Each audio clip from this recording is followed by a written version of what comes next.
Welcome back to the Dershow. We're on indictment watch. As you remember, I predicted it wouldn't be Tuesday, largely because I don't think District Attorney Bragg would want to allow Trump's prediction of Tuesday to come true. And then, I think a snag really occurred when Bob Costello essentially burst into the grand jury room. He wasn't invited. They didn't want him to come.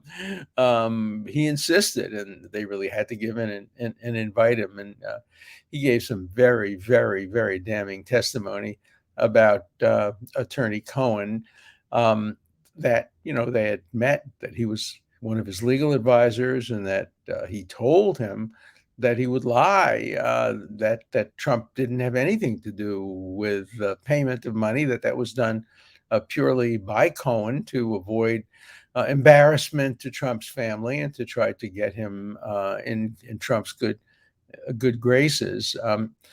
And so many people expected the indictment today because the grand jury was scheduled to meet from 2 to 5, and that's enough time to come down and eat your ham sandwich and indict your ham sandwich. But it didn't happen today. In fact, Bragg sent the grand jurors home today and said, just twiddle your thumbs and come back and we'll see what happens. Now, I don't know why he sent them home. It could be that he's having second thoughts. He now knows that he has really three choices. He can put on Cohen as a witness, and that will devastate his case, make his prosecutors seem incredible.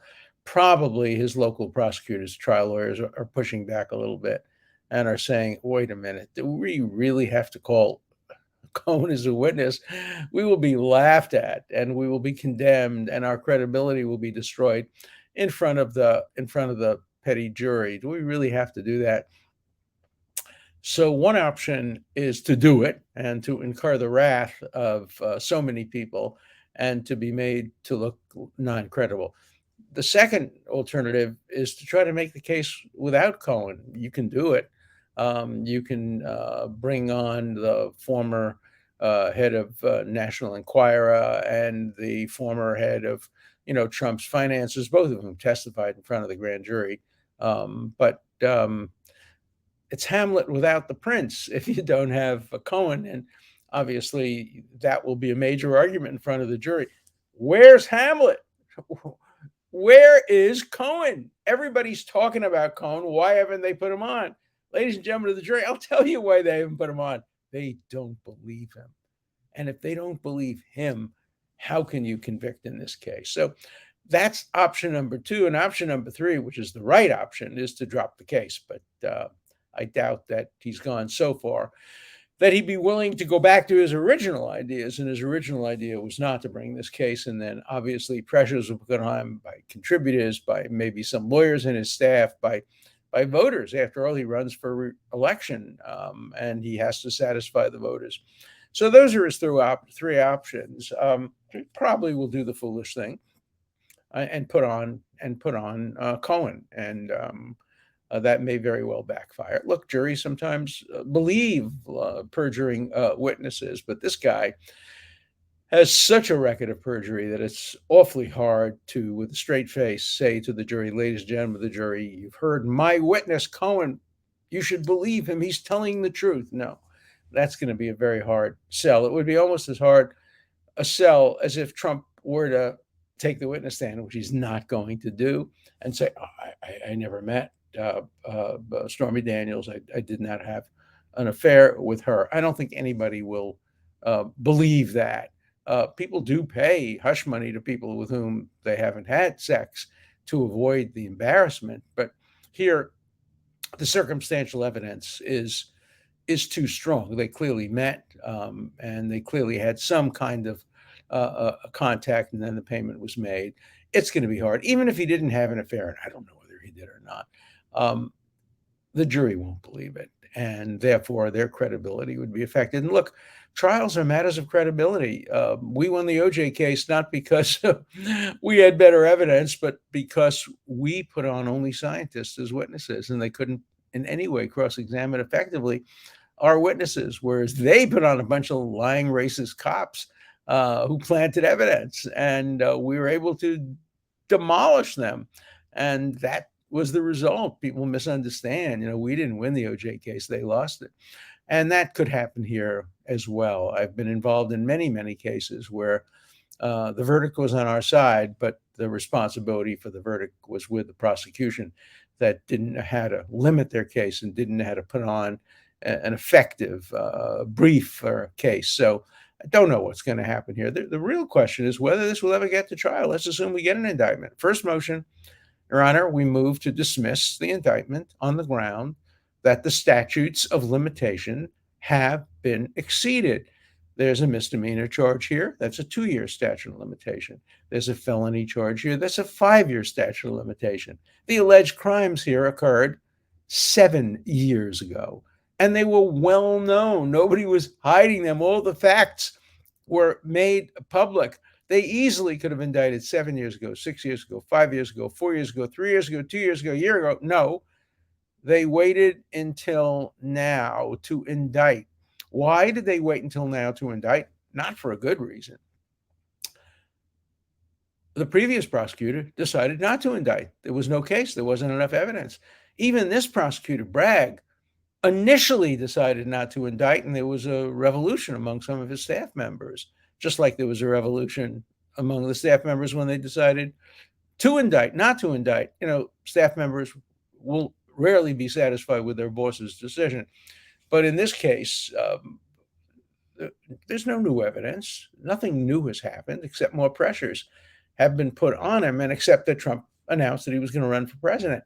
That is not good enough to resurrect or to be an exception to the statute of limitations. Let me read to you from the New York statute of limitations and then from the dictionary, and you'll see how weak a case the government has. So, statute provides that when calculating the time limitations applicable to the commencement of a criminal action, by the way, the commencement of a criminal action is not an arrest.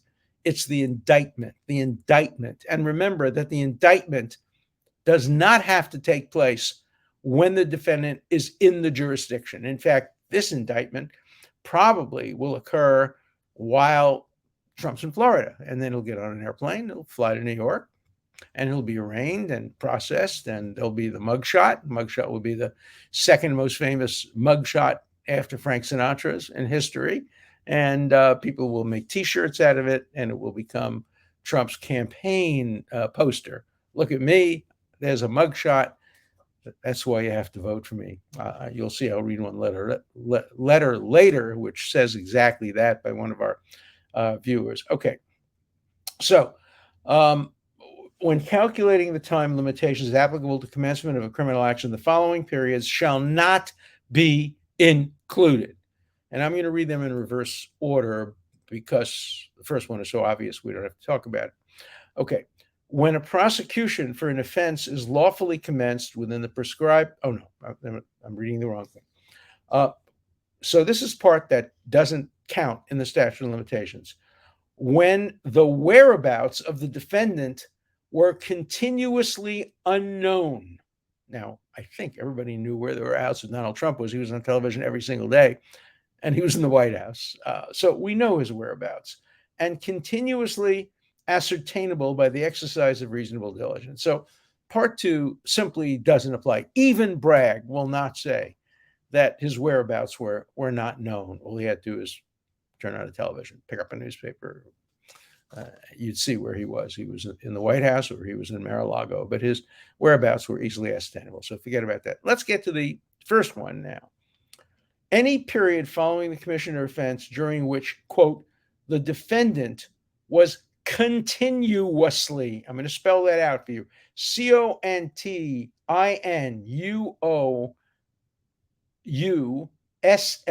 continuously.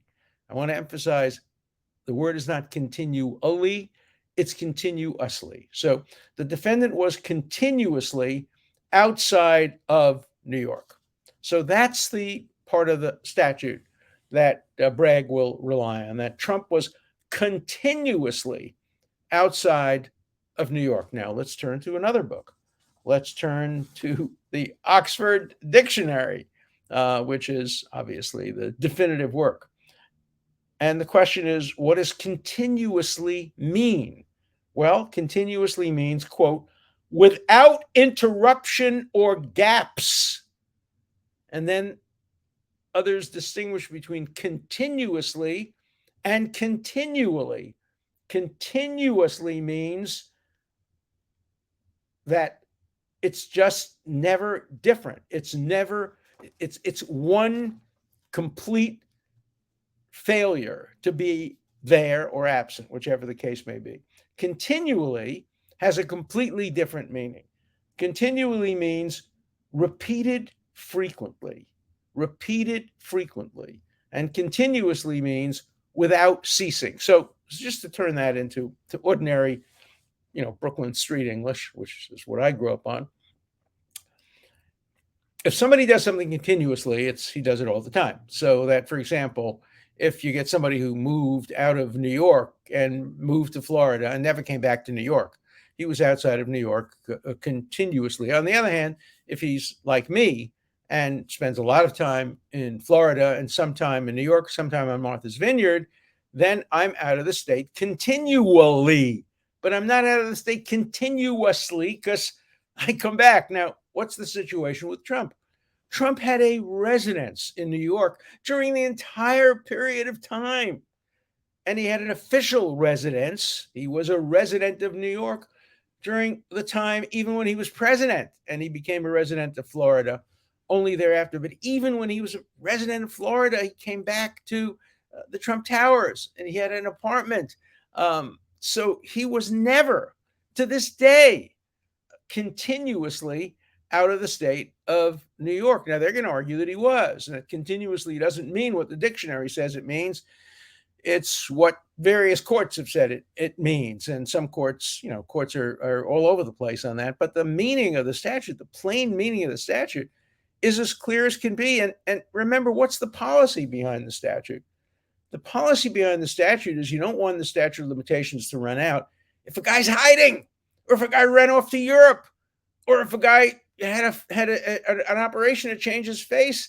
You can't hold a prosecution responsible for that.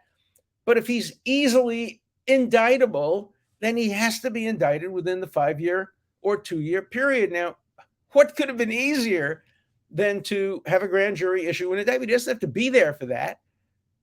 But even if he had to be there for that, just track his movements. He's not the hardest guy in the world to track. Every place he went was public record. There was no place during the 4 years he was president that he was where the public didn't know about, as far as I can tell. And so they could have arrested him if they wanted to when he came to New York. But they didn't. They let the statute go by. And what happens as a result of that is witnesses' memories fade. Some witnesses sometimes die or become disabled. Evidence becomes less clear. And there are very important policies behind statutes of limitations. People have a right to get on with their lives after 5 years of not being prosecuted.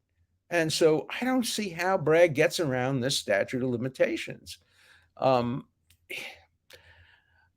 Look, he stretches the law all over the place. He stretched the law when it came to, was there a fraudulent bookkeeping entry in the first place? First of all, was he ever indicted for a fraudulent bookkeeping entry? But if there was it fraudulent? I mean, yeah, he didn't want anybody to know that he had paid hush money, if he did, to a porn star for having an adulterous affair. That might have been embarrassing to his wife, to his friends, to his business associates.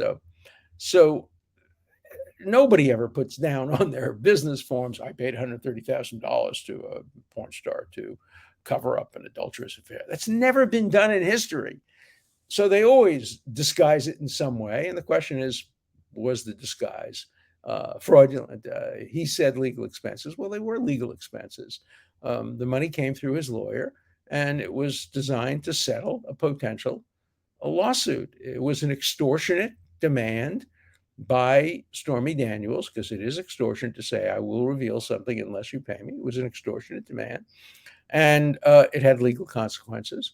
And instead of going through that, Trump paid with his own money. He paid Cohen back, paid with his own money to avoid the embarrassment of that being known. And he obviously, it would get known if he put it in his corporate records. So he said it was legal. I think Hillary Clinton did that. Bill Clinton did that in different ways. I'm sure many people have not made the most precise entries on business forms or other kinds of forms. So even the initial indictment for a misdemeanor doesn't work. But then when you add to that the felony, he has to have had in his mind only one purpose: not to avoid embarrassment to his wife, not to avoid embarrassment to his children, not to avoid business complications. The only purpose had to be to get himself elected a president. And you just can't parse people's minds that way. It just doesn't operate. It doesn't work. It doesn't work that way. So I don't know what's going to happen when the grand jury reconvenes, if it reconvenes.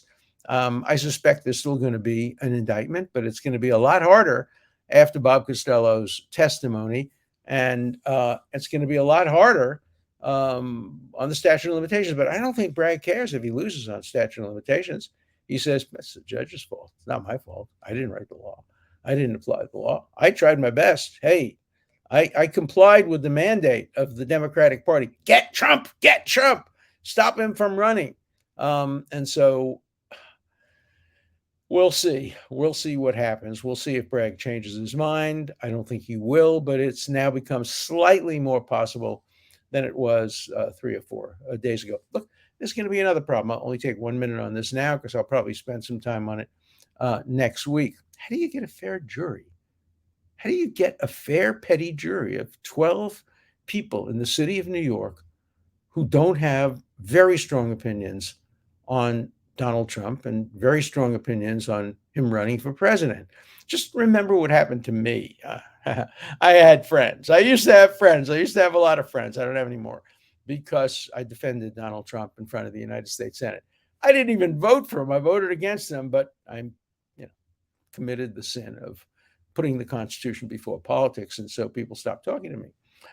Can you imagine what would happen to a juror in New York who voted to acquit? New York is like 87% voted against Donald Trump. It's probably the bluest city in the country, other than maybe the District of Columbia. It's very close to the District of Columbia, which you also, I don't think, can get a fair trial. And and it's not only that they voted against it, but they voted against him with passion.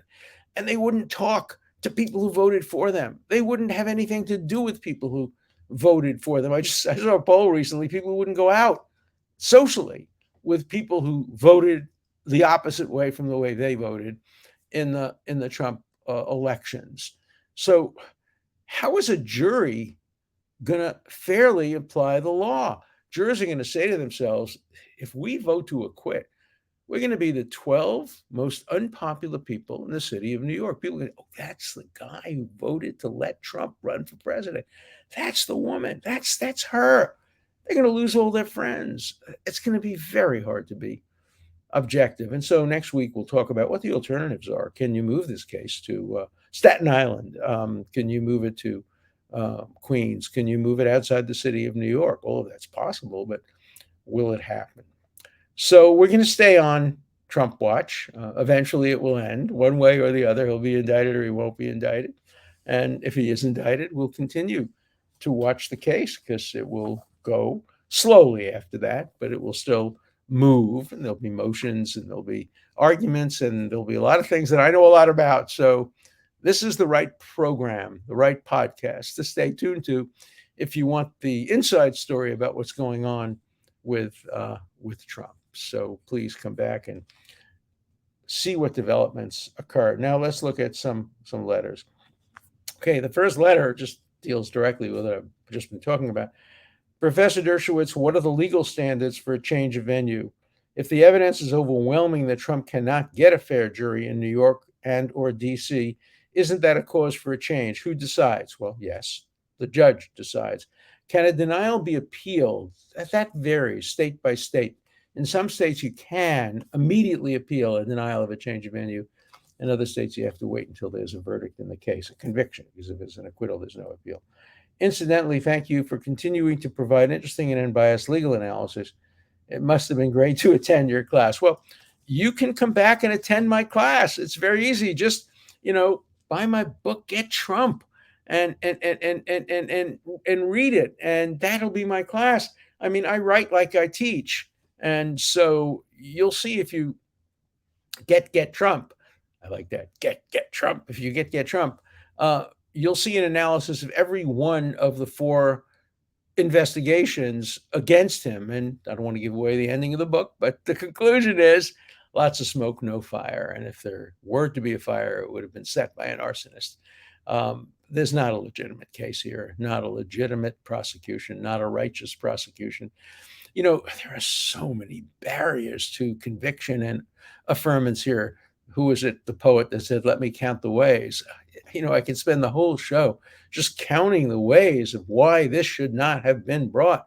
I have to tell you, I was a close friend of the former district attorney, once removed, Robert Morgenthau, Bob Morgenthau, who used to spend the summers in Martha's Vineyard down the road from us, and spent a lot of time with him. Bob Morgenthau never would have brought this case in a million years.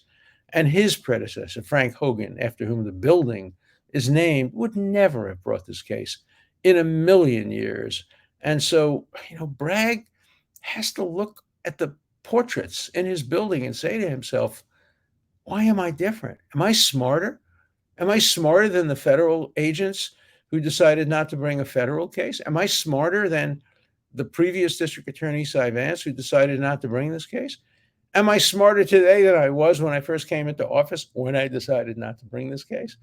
No, I think he's just more ambitious. And one big difference has occurred. Trump has announced he's going to run for president again. And so the stakes are higher, and some Democrats are pressuring him.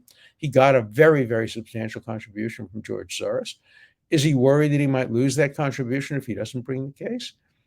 Does he believe he'll get a double contribution if he does bring that case? These are questions that the District Attorney Bragg has to answer when he looks himself in the mirror and asks himself, am I doing the right thing? The answer to that is not if you indict Donald Trump for this Mickey Mouse crime. No, you're not doing the right thing. I love your walls. It would be so interesting to see a video of you touring your collection with commentary. Well, I did that in my other two places that I sometimes live in New York on Martha's Vineyard. So maybe I will do that here. This is the only room I'm allowed to put up everything. My wife keeps most of the other rooms a little bit more barren or just filled with art, good art. Here I have a lot of memorabilia. I have some art, but I have a lot of things that just mean a lot to me, and maybe one day I'll explain them all to you. Okay. I am no fan of Donald Trump, but I am considering voting for him just to protest this kangaroo process. I have a better idea. I don't think you should change your vote based on this, but if you really want to protest, get my book, Get Trump. That will send a message. If it becomes a bestseller, it sends a message to the district attorney to Bragg. People are watching. People are going to hold you accountable. Maybe you can get away with it by the voters of New York, but history will hold you accountable. You can't stop people like Dershowitz and others from writing books. And that's why I wrote the book, Get Trump. I didn't even come up with the title myself.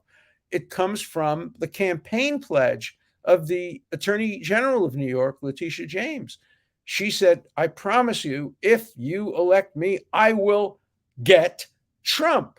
So you should get Trump. Okay, so, but I don't think it's a good reason for voting for or against somebody. But that's your decision. In America, you don't have to explain your vote. You don't even have to tell anybody how you voted.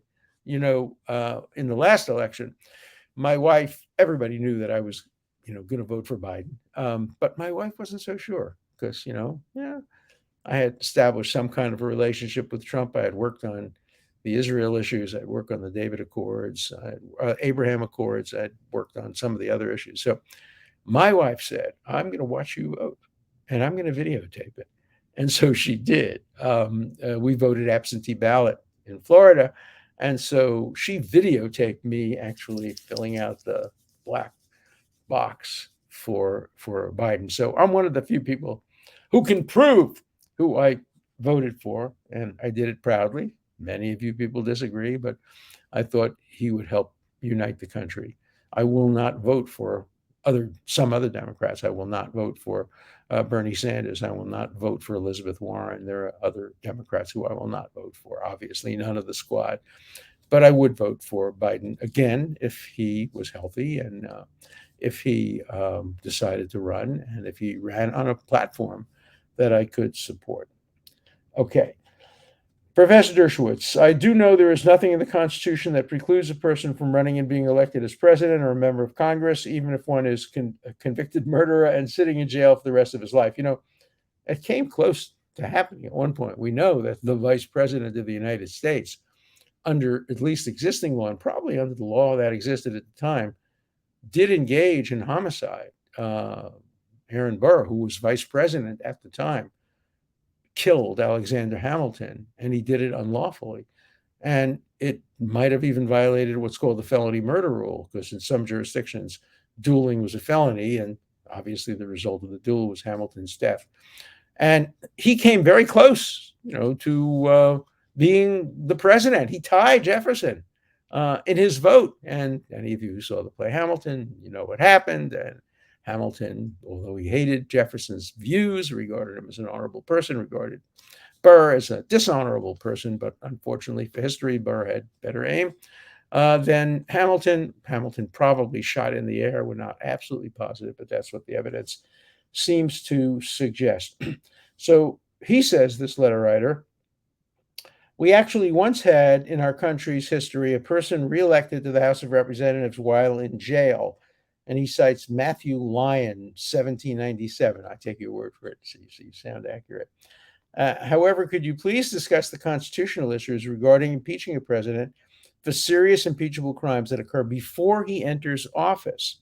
For example, if maybe a president commits murder and it's not discovered until he's elected and takes office. As always, thank you for sharing your knowledge and wisdom. Keep up the great work. Okay, it's a good question. It's a hard question. I think, here's my view. It's only an opinion because there's no case on it. There's no history on it.